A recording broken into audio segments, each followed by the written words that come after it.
Hey, what's up YouTube? This is Arashi Ishida. It's nice to meet you.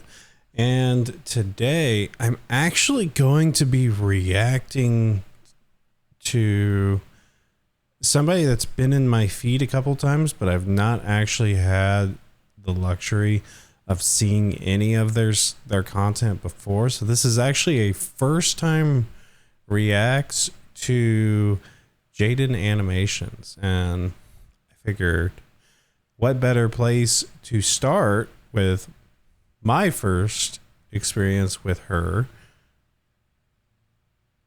and I'm assuming it's a her because of the spelling, but with her first attempt at my first Pokemon Nuzlocke. So with that being said, exposition out of the way, let's hop on in, shall we? Within the Pokemon community, there's a set of self-imposed rules you can add to the games to make them more challenging, called a Pokemon Nuzlocke. You can only catch the first Pokemon you run into per route. If a Pokemon faints, it dies, and you can't use it anymore. And you have to nickname your Pokemon to get more attached to them. That means if you aren't careful, you can technically lose a Pokemon game under those conditions. I've wanted to do a Nuzlocke for the longest time. I've started a couple in the past, but never actually got to finish any because busy. But today's the day that all changes. I decided to make a video on my first full attempt at a Pokemon Ruby Nuzlocke. Let's see how it went. Yeah. After breaking free from the back of the moving truck my mom stuffed me in and introducing myself to the neighbor Brendan, the kid that I always thought was a monkey said that he heard screaming up ahead. Professor Birch is getting mauled by a level 2 Poochyena, so I let his Torchic out and she scratches the crap out of it. He gifts me Torchic for rescuing him and I name her Teriyaki. Oh, this animation is actually really good. I like this. Teriyaki. My first Pokemon. Walking up the route more, I run into Brendan, who challenges me to a battle, where Teriyaki proceeds to also scratch the crap out of his Mudkip. Good job, Teriyaki. You're 2 for 2. Doing great. Professor Birch gives me 5 Pokeballs, and the Nuzlocke has officially started. I walked back up to catch my first Pokemon and ran into a Zigzagoon. Alright, not the best, but I can work with this. You know, I think we're gonna have a really awesome adventure. Dude! So Teriyaki one-shotted Zigzagoon with a critical hit scratch. Oh no! Whatever. Contain your murder a little bit, alright, guy? Route 102 is right around the corner, and that's where I was able to catch Corn the Seedot. Look at us, couple of friends ready to take on the Hoenn region together. After watching the weird kid Wally struggle to catch his first Pokemon, I continued on to Route 104 and found a little Tailo in the grass. Yeah, Tailo. Screams and hungry. Oh yeah, I know your name. In Petalburg Forest, a Team Magma grunt jumps some random professor, so Ari and Teriyaki peck his eyes out. Oh, hello, Shroomish. I'm gonna name you Onion. I make it to Rustboro, and while getting ready to take on Roxanne's gym, Teriyaki kills another Zigzagoon I was about to catch. What's your problem with Zigzagoons, dude? But it turned out alright, because she also ended up evolving. Onion was able to destroy Roxanne with ease, and we got our first gym badge. Exiting the gym, we catch a glance that Team Magma is up to no good again. Something about the... Up to no good. Oh, I felt like I remember the rest of that. Chilling up, relaxing. You know the song. Scorching earth or something. And this old man exclaims that they stole his Pico. Here's your dog. Also, you're coming with me. The mayor thanks me by turning me into his errand boy, and I arrive in Dewford to give a letter to Stephen. Alright, what do we got? Ugh. Okay, chomps. After finding Steven, it's time to take on Brawly, the next gym leader. Ari's a stone-cold killer and easily earned MVP in that fight. Things were going well. 2 badges in, and the team is looking good. On my way to the next city, I caught a tentacle on the beach. Squidward. And after beating again in Slateport, it was time again to get ready for the gym battle with Watson. But as I was fighting some trainers, Chomps the Mawile got electrocuted a bit too hard and was killed. Jaiden. Oh no. I want to show you how strong I am. Okay. Ari, this is an electric gym. You're not allowed to fight in here, so you can just wait outside. That's so cute. Onion evolved into Breloom, and together with Teriyaki, they were able to get another victory. Now we were riding high. 3 gym badges in and no main casualties. With our massive confidence, we decided to take on the Win Straight family's challenge of beating all their family members. I had Squidward out front to get him some experience, but we ran into some troubles with Grandma. Oh god, it's gonna do a high jump kick. We can take him out, but I need a clean switch first. Oh no. So I had to sacrifice Wow. Child the Whismer, but honestly that was the safest move to ensure no one else died. Goodbye, Hush Child. You might be missed. While we were heading to Fall Arbor, fighting some trainers, Ari evolved. Oh, look at my big bird. Oh, look at you. Yeah. We were almost to town, but we had to get through the city grass on 113. Swallow is one of my favorite ones, and 3D did not do Swallow justice. Ah, darn. Oh, jeez. Alright, Barf, get in there with the rest of them. I walked into Meteor Falls to see Team Aqua and Team Magma arguing about water and rocks. Can I go? So get over here, Zubat. They kept complaining and I had to go up the volcano they were blocking to fight Maxie, the Team Magma leader. That was a hard fight. Onion and Teriyaki were able to take out his Mightyena and Camerupt, but his Golbat hit hard. I ended up having to switch in Ari and double team up to win the battle. Not the most honorable of strategies, but it worked and we're moving on. On the way down the volcano, I ran into a matchup. Oh, hello there, Chad. What? You're a female? Did I stutter? We arrived in level 3 town and started getting through Flannery's gym. During that time, Squidward was almost killed by a Fury swiping Kecleon. Fury swipes. Oh my gosh, that does a lot of damage. Stop! But when it came time to battle, he pulled his weight and more. Honestly, with the team, there wasn't much I could have done to Flannery's fire Pokemon, but Squidward came in clutch by learning Bubble Beam, and it was all over for her. Badge 4, under our belt. Wow. Brandon met up with us outside the gym to give us goggles so we could walk in the sandstorms. I found a claw fossil, and Anorith was born. I didn't know what to name it, so my friend named him Gary. Now it was time for the 5th gym. After some training, Chad evolved into Machoke, and the team was leveled up. I started the battle with...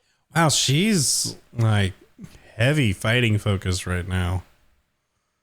With Ari and... That's not going to end up good for when she fights Winona. But I mean, it depends on her encounters though too. After realizing I was in trouble...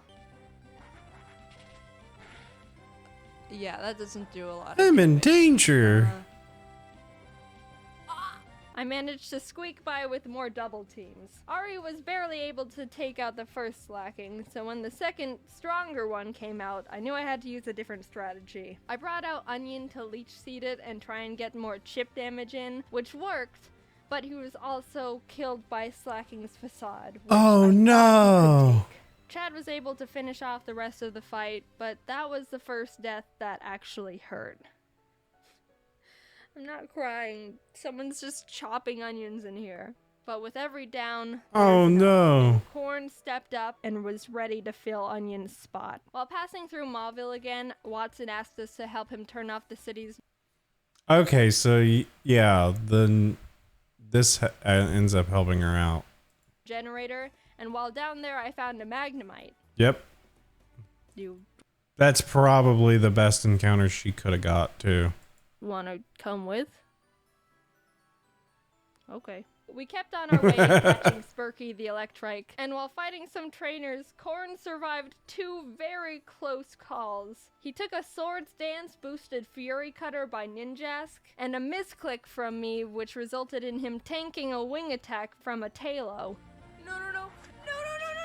Corn, no! Oh. Dude, Corn, I'm so sorry. You're such a trooper. Good news is Squidward evolved while training, so that's neat. We arrived in Portrait City, and this was a gym I was really nervous about. Not only did we not have a good team to take on a flying-type gym, but Winona's Altaria is notorious for sweeping teams if she sets up too many dragon dances. I went to the grass to train up the team, And the worst happened. Corn was killed by pin missile from a zigzagoon. Wait, no. Oh, Stop. no.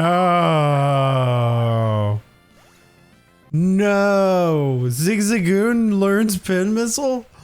I did not know that. Corn, no, Corn! You monster, how could you do this? Is this why you kept trying to kill all the zigzagoons? I want to think that Corn sacrificed himself because he knew we were at too much of a disadvantage going into Winona's gym, and by opening up a space, we could get the type advantage we needed to stand a chance. With a heavy heart, I brought Zip Zap Zop the Magnemite to the team, and realized how much more grinding I was gonna have to do. I had to fight so many Merrills to get Zip Zap Zop on par with the rest of the team. You want to know how many? The move Thunderbolt can be used 15 times before it runs out, and I had to go back to the Pokemon Center almost 6 separate times to refill it, meaning Zip Zap Zop killed more than 80 Merrill that were living in that lake. Winona led with Swallow, which Zip Zap Zop was able to take out, but she immediately brought out Altaria, which made me very scared because I know she's got Earthquake on that thing. I didn't have a clean switch, and I knew no one on the team could take 2 hits from this Cloud Bird, so I ultimately decided that I'd have to have Zip Zap Zop paralyze it in exchange for his death. Goodbye, Zip Zap Zop. You weren't here for long, but your efforts will not be in vain. Oh my god! Somehow Zip Zap Zop lived the earthquake on 2 HP like a mad lad. Corn must have been looking down on us for that one, because there was definitely a 90% chance Zip Zap Zop was supposed to die there. With that string of luck, I was able to switch Ari in for Zip Zap Zop to predict another earthquake, and started chipping away at the Altaria, which was not gonna be easy. She was already starting to... Wait. If you knew it was gonna do earthquake, why didn't you switch to... You know what? I'm probably thinking too much into that. Stack up those dragon dances, which make her moves even more powerful, and I was legitimately sweating. But with what little luck we had left, Winona got greedy and tried to get in that last dragon dance, and that's when Ari was able to swoop in and snipe that kill. If that Altaria would have decided to attack at any point, she would have one-shotted anyone and everyone on my team. Thank you, Corn. You shined your photosynthesis onto us. From there, I was able to heal up Zip Zap Zop and sweep the rest of her team. The 6th gym badge was ours. Outside the Safari Zone, I found a Duskull I was able to catch. I tried to have Gary on the team since resurrecting him from the dirt, but he honestly has like no moves that do damage, so I decided to replace him with Sin. We arrived in Lily Cove and I tried fishing on the beach for a Pokemon, but Chad punched the Whalmer I reeled up too hard and killed it. We stormed Team Magma's base, and while trying to get the Master Ball they've got on the ground, an Electrode exploded and almost killed Chad, which was uncalled for. After beating their admin, they escaped into a submarine, and I went on to fight the next gym. Tate and Liza were the first double battle gym leaders, and I didn't realize until too late that I was just a tad underleveled for them. Oh no. They don't have any more than 2 Pokemon, so I think we should be okay. 42? Uh-oh. Sin and... Yeah, there is a bit of a jump in levels there in comparison to from Winona. She probably thought they were weaker because I think they were weaker in Emerald.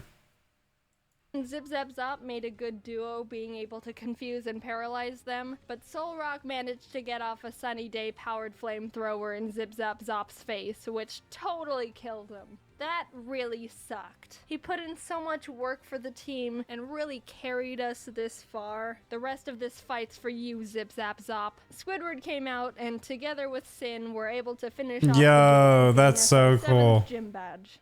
Alright, Spurky, you're up.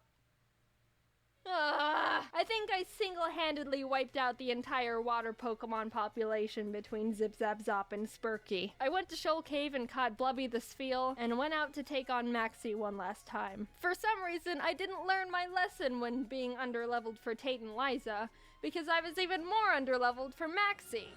Mightyena. It doesn't go down? This fight was rough.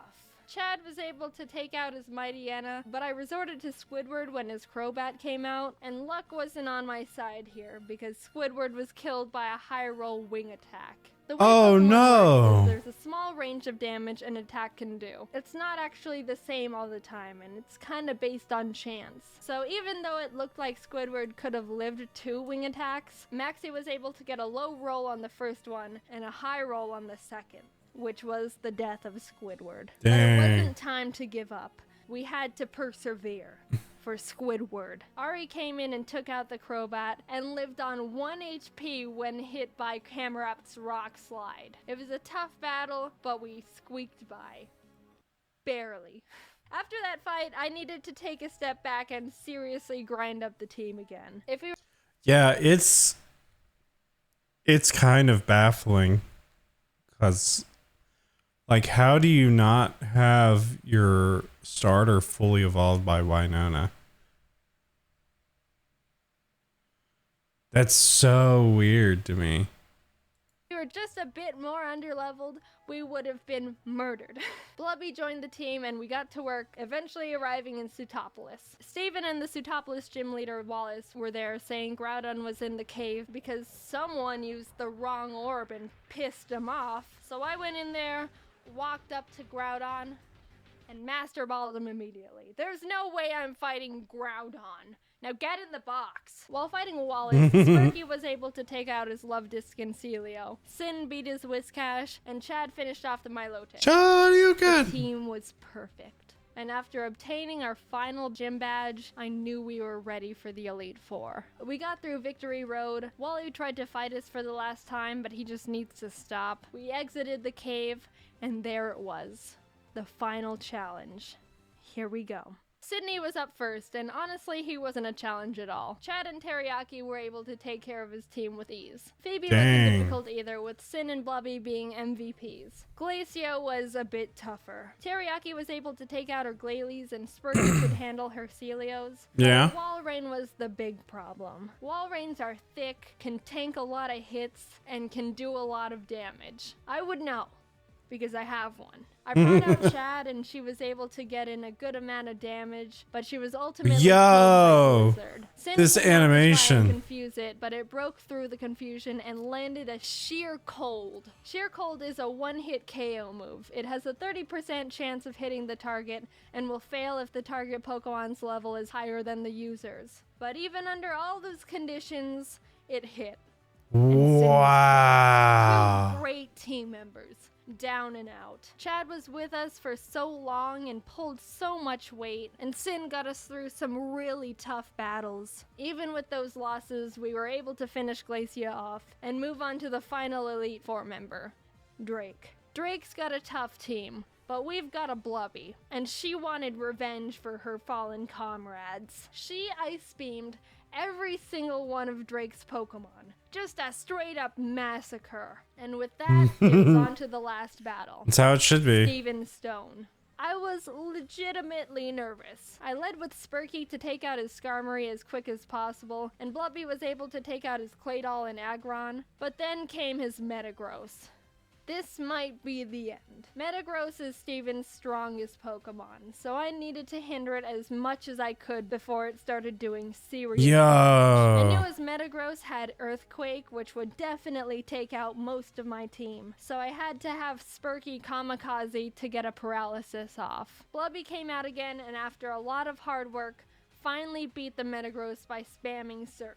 Teriyaki was able to finish his Cradily, and his final Pokemon was Armaldo, Gary's final revenge for getting booted from the team. I brought out Blubby because Teriyaki was pretty weakened, and after realizing she gets two-shotted by him, I knew she was gonna have to die. So with a heavy heart, Blubby pulled off her last Surf, getting Armaldo in the red, and was killed. Teriyaki, Dang. the Pokemon who's been with us from the start, who's seen her friends die in front of her. The OG refused to let any more murder happen. Onion, Corn, Zip Zap Zop. This is already Squidward, too late. Chad, Sin, Spurky, Blubby. Their zeros and ones won't go down in vain. One good kick to the head, and we did it. We completed the Pokemon Ruby Nice. Nuzlocke. Teriyaki and Ari were the only survivors, but the whole team put in a lot of work to get us to number 1. A cheers to the true Mad Lads. That was awesome.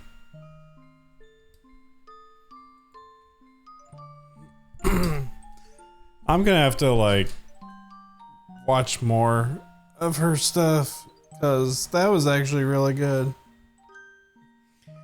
Jaiden, I'm sorry for your losses, but it made for great content, and thank you. That was fun. That was super fun. Alrighty.